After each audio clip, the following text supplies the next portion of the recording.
As a constitutional law attorney, former senior legal advisor, and personal counsel to President Donald J. Trump, Jenna Ellis believes in the rule of law and the importance of integrity in our elections. And she's ready to tackle the big cultural and legal issues facing America. This is the Jenna Ellis Show. Here is your host, Jenna Ellis. Happy Monday, friends, and welcome to another episode of the Jenna Ellis Show. I'm Jenna Ellis, and so much to talk about today. The chief thing that is the breaking news that everyone is very concerned about is the situation in Ukraine with Russia poised for this so-called minor incursion that apparently Joe Biden has given the green light and has shown Russia that America is no longer the world strength that we were under President Trump, and frankly, that we have been throughout the course of American history. Joe Biden is a complete disaster, and for him to step up at that press conference last week and to basically say to Putin that he's scared of him, that he's saying, you know what, this minor incursion, fine with us, that's really concerning. And so how then Russia is going to respond to Ukraine, and now the situation as well with China looking at Taiwan. There are a lot of things going on the world stage. So what do we as American citizens need to know and understand? There's a lot of conversation on Twitter as well going, you know, hey, should America even be concerned? Ukraine isn't our country, so what's the deal? Should we even participate in this on the world stage? So I'm going to have an expert who is a Navy officer who also served in the Bush 43 White House as a senior advisor, and he's also running for Congress out of the state of Texas. He is going to join me in a few moments. But first, the Biden administration, as you know, has caused a financial crisis. They have no clue how to fix it. They don't know how to fix anything. His approval ratings are plummeting. He is such a weak and pathetic leader. I don't even think we can call him a leader anymore. But oil prices have skyrocketed, and when oil prices go up, not only do your expenses go up, but the cost of transportation and shipping spikes, leading the prices of goods to rise.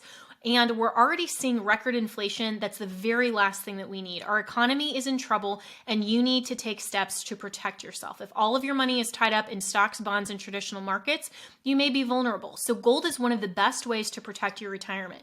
No matter what happens, you own your own gold. It's real, it's physical, and it's always been valuable since the dawn of time.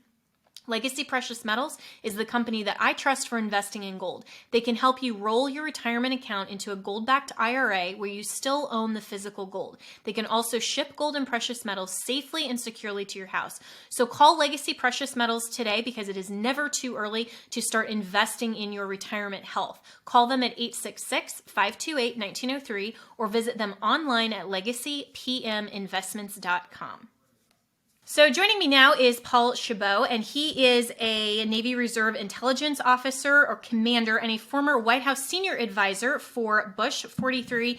And Paul, thanks so much for joining me today on this really important topic of everything going on in Ukraine. Yeah, thanks so much, Jenna, for having me. I think it's a critical topic, obviously timely, real timely. Things are changing on the hour almost as you watch what's unfolding, not just with Ukraine, but also potentially in the Pacific as well. So lots to sort of unpack here in your program and get your viewers up to speed. Yeah, so starting with that, I mean, let's kind of contrast this initially with, President Trump released a statement this morning saying none of this would have happened under his watch. What is your perspective on what the Biden administration did last week with Joe Biden coming out and basically saying that he was okay with or gave the green light on a minor incursion? What exactly does that mean, and how has that either aided or supported or simply allowed the events that are now unfolding? I had to hear that comment twice just to make sure it was what he said it was. And I was shocked. He basically greenlit Russia, and the White House tried to walk that back. But really, how do you walk back something, such an ignorant, dangerous statement for our commander-in-chief to say? Now, before I dig a little deeper here, let me say, I do not speak on behalf of the DOD or the Navy. I'm an intel officer, 20 years as a reservist. So I'm speaking to you as a veteran, obviously today, but 20 years experience in the intel community and very familiar with the national stage and international stage. So you look, Putin's going to look for any weakness. He's trained in that KGB. So he sees a weak administration, a weak presidency. And when you hear comments like that coming out of the commander in chief, I think it sends shockwaves. Does two things. One, He really did greenlight Putin and his advance and his rhetoric. But number two, it sends a chilling effect to our allies around the globe. Look, Ukraine's not part of NATO. We get that. But at the same time, do we want to see a sovereign nation get invaded when we already know that Russia has made huge strides in Europe to allow basically Europe to become dependent on oil? And so Russia is not the Cold War enemy they were in comparison to their capabilities, but it doesn't matter because this is all a numbers game of troops, which are relatively inexpensive compared to major equipment movements halfway around the globe. This is right next door. And so they're amassing along the border. Our allies are doing a little bit today, sending one or two fighters here and there, a frigate. But look, you would have never seen these kind of moves made in the Trump White House, or quite frankly, I think any other White House in our recent memory. So it is dangerous times, and this president owns these dangerous times that he's created, not just for us here at home, but Americans abroad as well.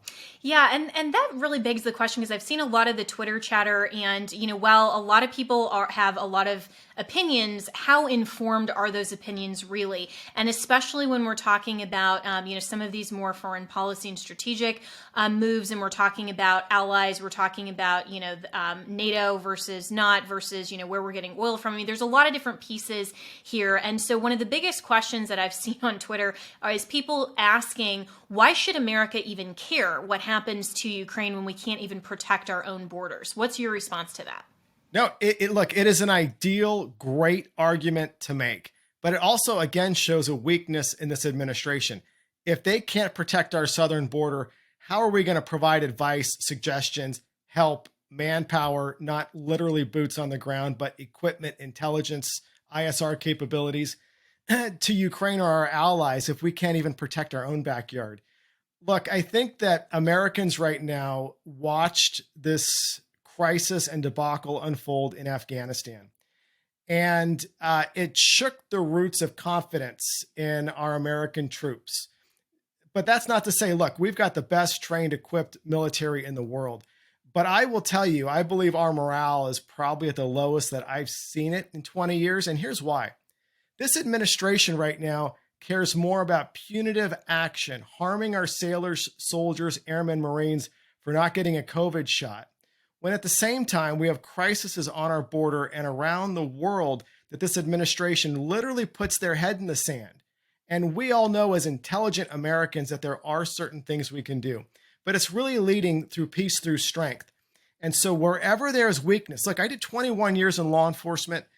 We know that criminals prey on the weak. And if our enemies around the world see America as weak, not because of necessarily our military, they're really constrained by this administration, but our leader, then it's going to cause evil to grow. And so take that one step further. Just this week, China really making some incursions into Taiwan.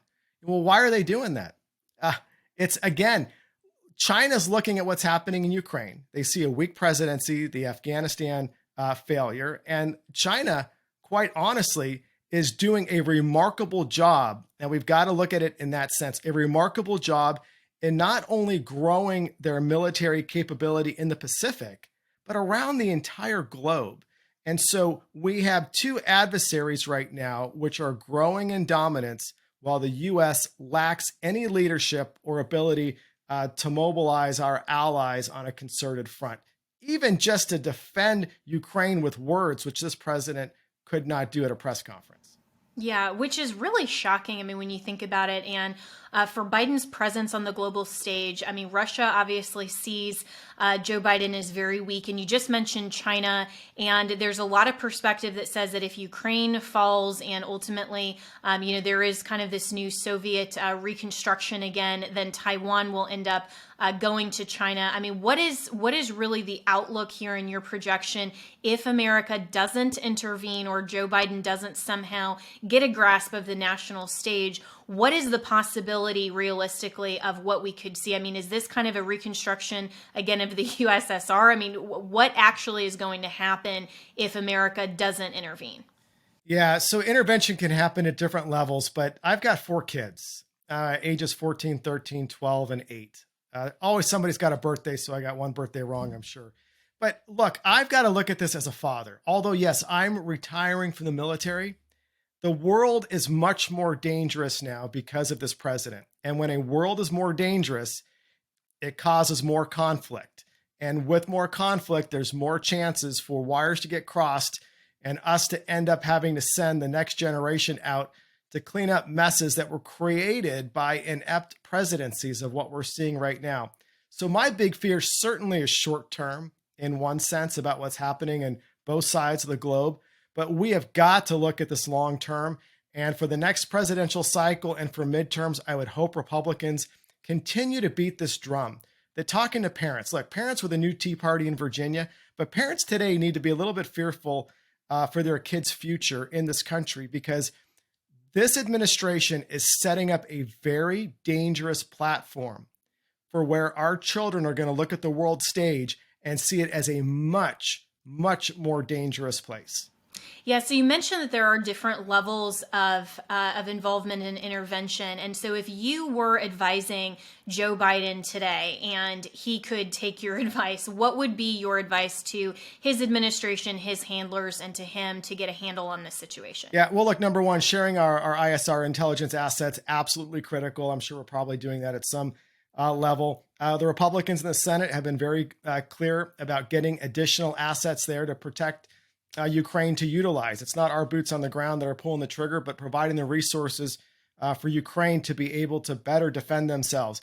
One of the best things we can do is actually share our intel. And a lot of that is open source right now. You can actually watch or see the movements of what's happening with Russia. Right now, they are training in thousands of troops and equipment more to the border. And how I mentioned earlier, you don't need to have a huge footprint in Russia to make this happen. It's literally almost next door. And so these trains are coming. We know these things are coming, but also this is what a good president would do with our allies around the world. It's a united front. It is the entire European, our allies, the European Union to our Brits standing together. But I'm afraid that's not going to happen. And the Biden administration had a huge error or misstep a number of months back when Republicans in the Senate were pushing back hard and asking Biden to get tough on this oil pipeline coming out of Russia to Europe. The reason this is such a big deal for us looking forward at our allies is, look, a lot of wars have been fought over energy or oil or has caused conflicts. If Europe becomes dependent on Russian oil, our so-called allies there are not going to want to bite the hand that feeds them. And this is something that has been warned time and time again to this administration. Look, and here, sadly, we're actually importing Russian oil into the U.S. today under the Biden watch when he shut down the Keystone pipeline. So we have these huge energy issues. Russia center focus, where if Biden had followed Trump's policies, we would not have the energy equation on the table right now that is causing quite a dilemma, I think, for the allies in Europe on how they're going to respond. Wow. And so that also then begs the question, what does the GOP do when, obviously the conservatives are in the minority, and at least for the next, about 10, 11 months, that's not going to change. And so what, if anything, can Congress do to put some pressure on Joe Biden and the president and the administration to actually act and protect not only our interests, but our interests abroad? Well, look, one thing that we do around the globe very, very well is we have military exercises. Military exercises are a huge flag in the sand to everybody watching about our true power and capabilities.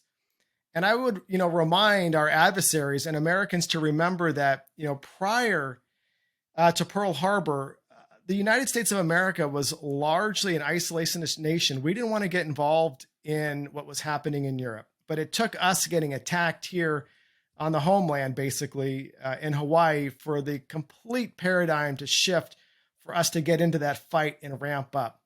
If I was the Biden administration, I would activate some additional significant exercises right now in both parts of the globe. You've got to be in the Pacific Boulder. We do have exercises out there, but I think we need to do them in larger context.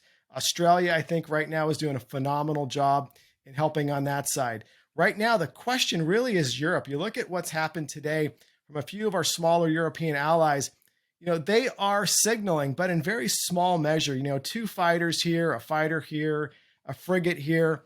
Certainly that is something, but I'm hoping that there's higher level coordination. And here's what's actually embarrassing about it. I don't know if America can lead on this.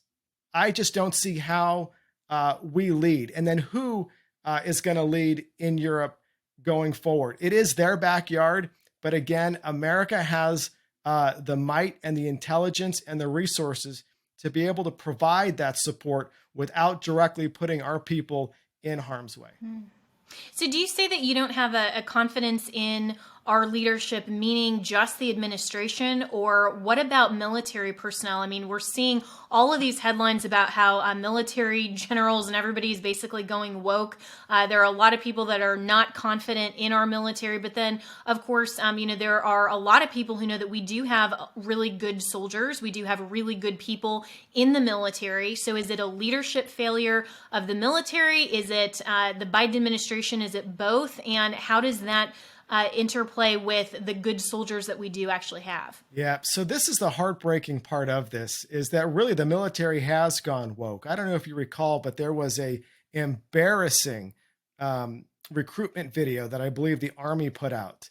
And Russia actually used that against us in showing the world just how feckless our political leaders were to make such a horrible decision. In that, it really made us look like, we were all embarrassed. And I think that your commander in chief has a primary responsibility to make sure that the morale of the troops are high. Right now, they are not.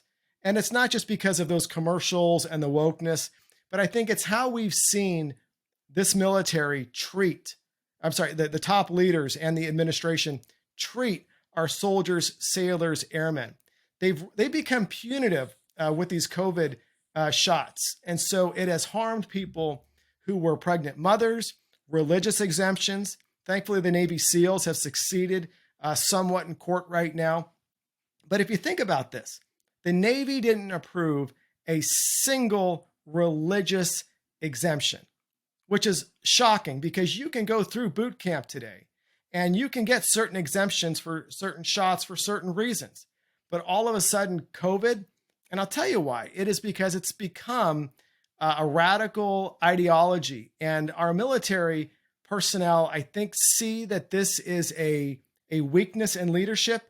And you never want your military to question your leader's capability. But quite honestly, I think we all are. And we need Congress to do that, which is why it's critical that the Republicans take back the House so we can have hearings on this issue and rebuild the morale of our military. Yeah, absolutely. And, just as someone who's obviously not part of the military, but is very much a concerned citizen, I love our military. I support our troops. But I'm very concerned about the lack of leadership and the woke agenda of the leaders currently in place from the military. And this, frankly, doesn't build confidence. I mean, talking about, morale in the military, but also among the American people to say, if there was something some kind of military action that we had to be a part of, depending on, what happens in Ukraine, how we do get involved, if we do, all of those things. I think a lot of the American people who are woken up to the truth are very concerned about the ability of the military to focus on the job that the military is supposed to do and not be concerned about, some of these dancing videos. I mean, there was another video that was on TikTok about, these really unsynchronized group of, I think it was in the Army, where, they were dancing and trying to be like, hey, this is cool. And it's like, you're not in a sorority. This is the military. It should be more respectful than that. And you should have some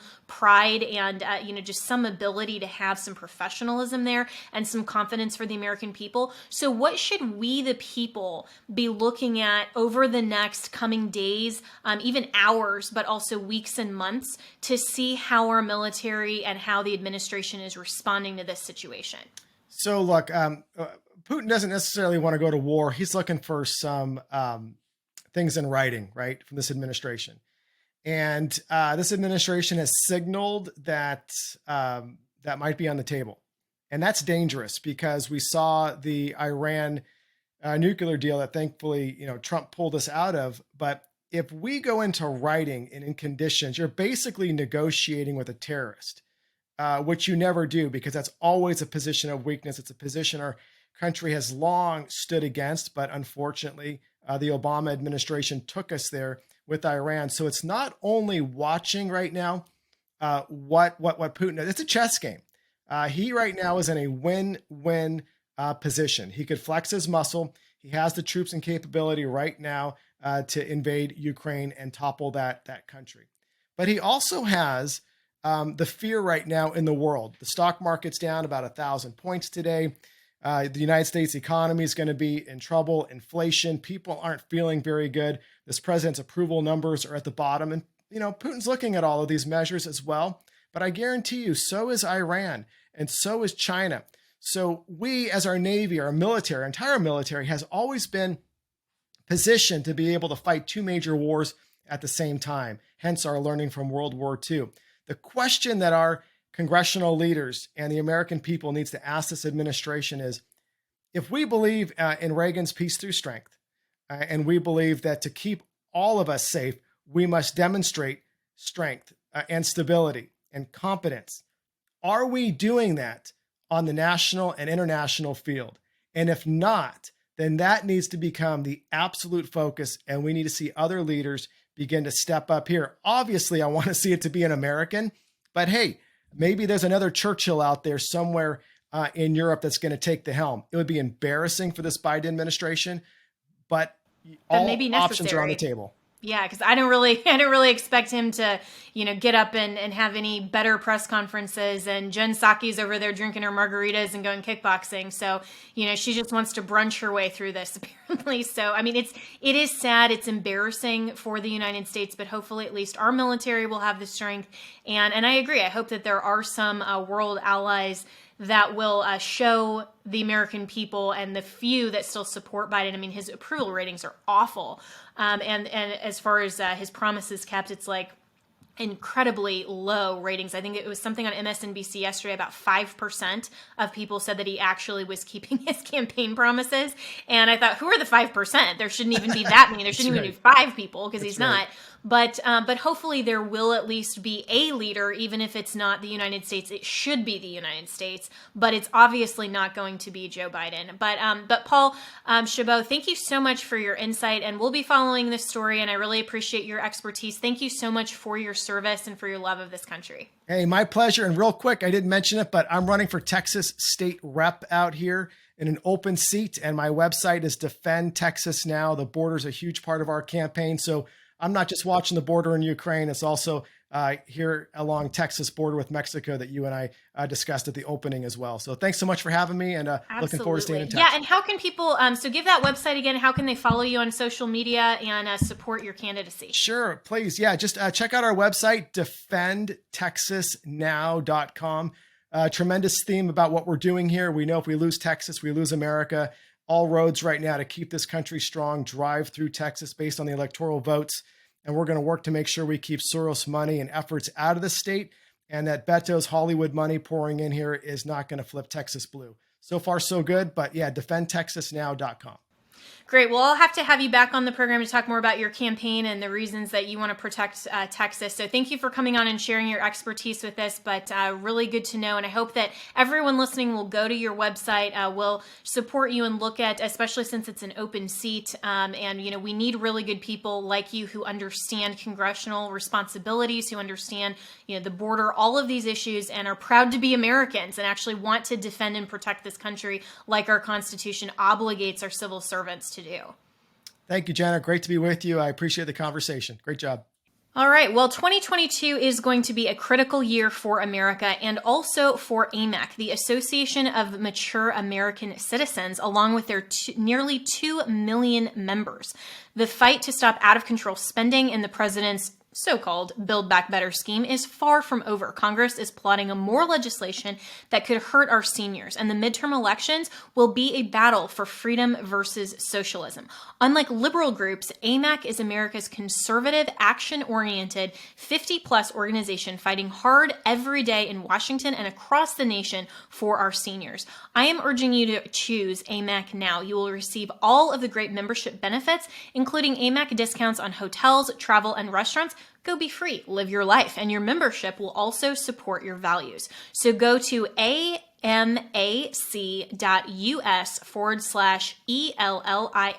So again, go to amac.us/Ellis to become an AMAC member now.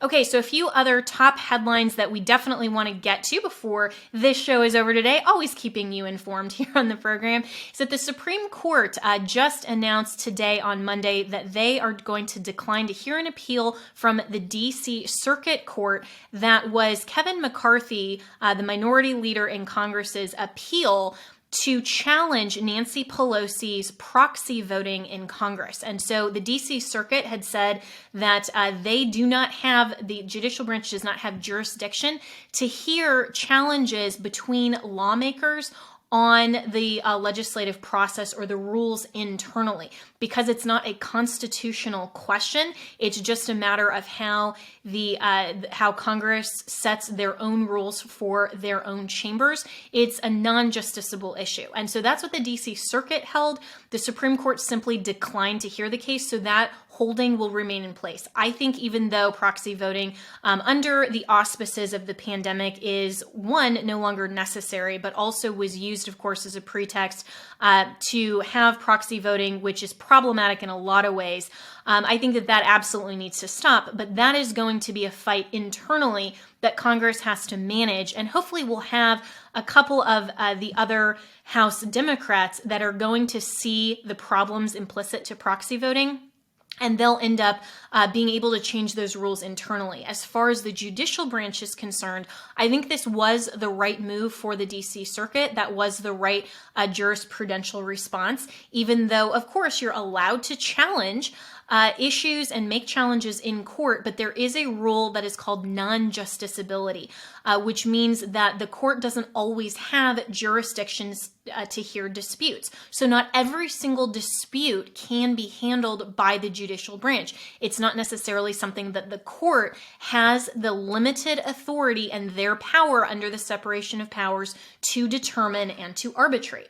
So the non-justiciability principle is implicit throughout legal proceedings, and that's what occurred here. So it doesn't mean that Kevin McCarthy is wrong or that there was an adverse ruling. It simply means that the court says, listen, you guys have to manage your own rules in your house yourself. So imagine if, for example, you have a dispute in your family, in your house, and you say, you know what, I don't want to have the rules that on Tuesday night I get to pick the movie on Wednesday night, your spouse does. Well, that's not going to be a justiciable question. The court is going to say, listen, there's not legislation around it. We're not involved in, the family situation. You guys are going to have to determine that yourselves.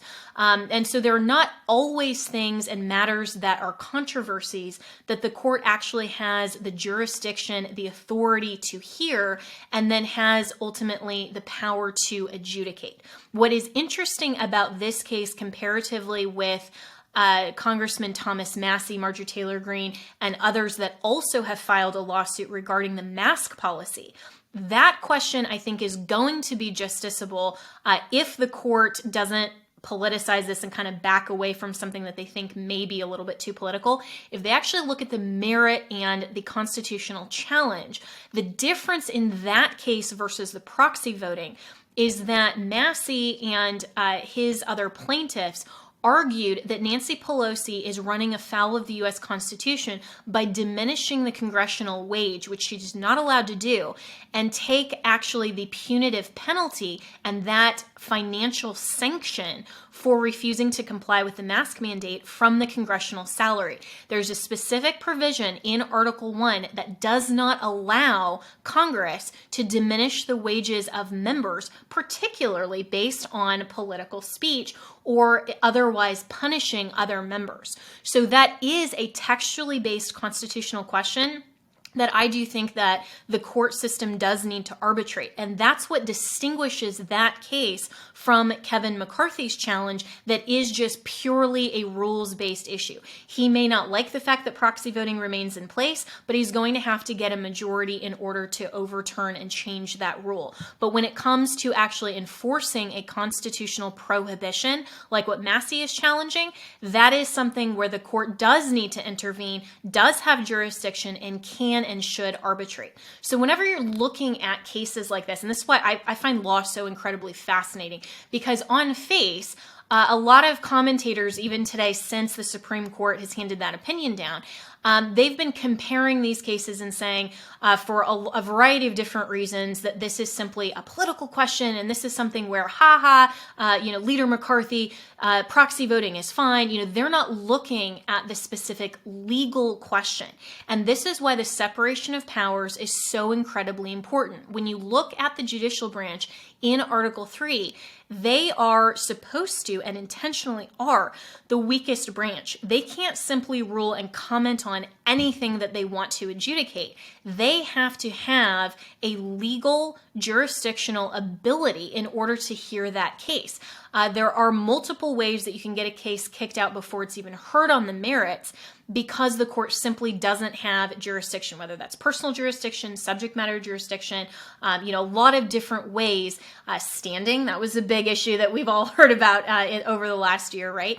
So there are a lot of different procedural mechanisms that come into play when you're dealing with the judicial branch, where it's not a purely just a question of who's right or what policy or house rules they should follow. It's whether or not the court legally and constitutionally can even hear the merit of the case. So we as conservatives always need to cut through all of that. We need to look at the rationale of what the court based its opinion on. Always compare that to the law, compare that to the Constitution, and then we can render a sound, conservative legal opinion on whether the court got it right and was following the law, or whether they chose to be activists. Hopefully they'll always follow the law. We know that's not true. They are activists, but we want them to be conserving the rule of law, be consistent and predictable in their adjudication, and we want them to consistently and always uphold the law. It's never about Republicans versus Democrats. It's always, always, always about upholding the rule of law. So when we're looking at cases like this, we always have to look at the rationale and compare to our highest rule of law, the U.S. Constitution, or whatever law that case expressly deals with. And so when we're talking about this, make sure that you do not go just based on partisan talking points, because we are not a nation of rulers. We are a nation that is led by the supreme rule of law, and we have to continue to advocate for that, understand it, so that we can better educate ourselves and the rest of our fellow citizens how to best preserve and protect our rule of law. Vaccines, we know, have not eliminated the Chinese Fauci virus, so we all need to take extra protection for our immune systems. My friends at Centurion Labs have combined 5 key ingredients to defend your immune system against allergies, colds, and the flu, even the coronavirus. It's called Centurion Defender, and it incorporates vitamin C, vitamin D, zinc, copper, and quercetin in just one capsule. So no more swallowing 10 pills a day or not taking supplements because the individual cost is just too high. Take 1 Defender with breakfast and just 1 Defender with dinner, and keep on living your life. Just like the Centurions of Rome led by example and held themselves to the highest possible standards, Centurion Labs has dedicated the last 15 years to research and develop safe, effective, and affordable healthcare products made in the USA that you can trust. For a limited time, listeners of this program can save 20% off their first order of Centurion Defender when you visit centurionlabs.com/Jenna and use the promo code JENNA. So defend your health today with Centurion Defender. That's Centurion Labs with an S, centurionlabs.com/Jenna, and use promo code JENNA.